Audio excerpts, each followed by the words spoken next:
শেখ হাসিনার এক্সট্রাডিশনের ব্যাপারে আমাদের গভর্নমেন্টের অবস্থান খুব স্পষ্ট, ক্লিয়ার।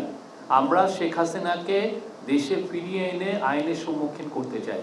তাকে এই যে তার আমলে যে ম্যাস মার্ডার হলো, উনি জুলাই আগস্টে যে 1500-র উপরে মানুষের যে হত্যার তো মূল নির্দেশদাতা তিনি।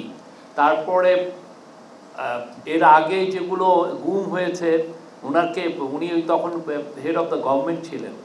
তারপরে দেশে একটা করাপ্ট একটা আপনি দেখেছেন যে হোয়াইট পেপার এসছে যে $16 বিলিয়ন করে প্রতি বছর সাইফন অফ হয়েছে। এটা তো বাংলাদেশের ট্যাক্স পেয়ারের মানি, বাংলাদেশের সিটিজেনদের মানি, এটা চুরি করে বাইরে চলে গেছে। তো এই পুরো জিনিসগুলোর জন্য জবাবদিহিতার জন্য আইনের আওতায় তাকে আনাটা এটা হচ্ছে আমাদের একটা কমিটমেন্ট, আমরা এটা করব।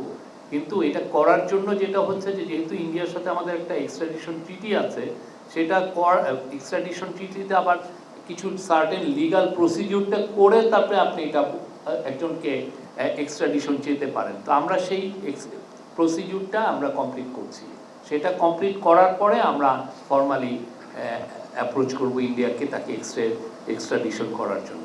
ইন্ডিয়া আমাদের বড় একটা নেইবার এবং আমাদের প্রতিবেশী। তার সাথে আমাদের লিঙ্গুইস্টিক, হিস্টোরিক্যাল, কালচারাল অনেক কানেকশন আছে। হ্যাঁ, আমরা অনেকগুলো নদী তাদের সাথে শেয়ার করি। হ্যাঁ, ওদের থেকে উপরে থেকে নদী আসে, নদীর পানি আসে, নদী বাংলাদেশে এসে প্রভাব করে।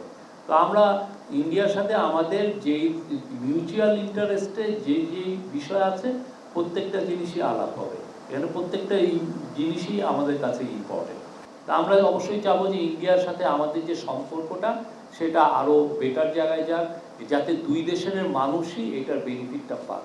এবং অ্যাট দ্য সেম টাইম আমরা যেটা চাচ্ছি যে ইন্ডিয়ার সাথে আমাদের সম্পর্কটা যত ন্যায্যতা, সমতা এবং একটা মর্যাদাপূর্ণ হয়, সেটা আমাদের ফোকাস।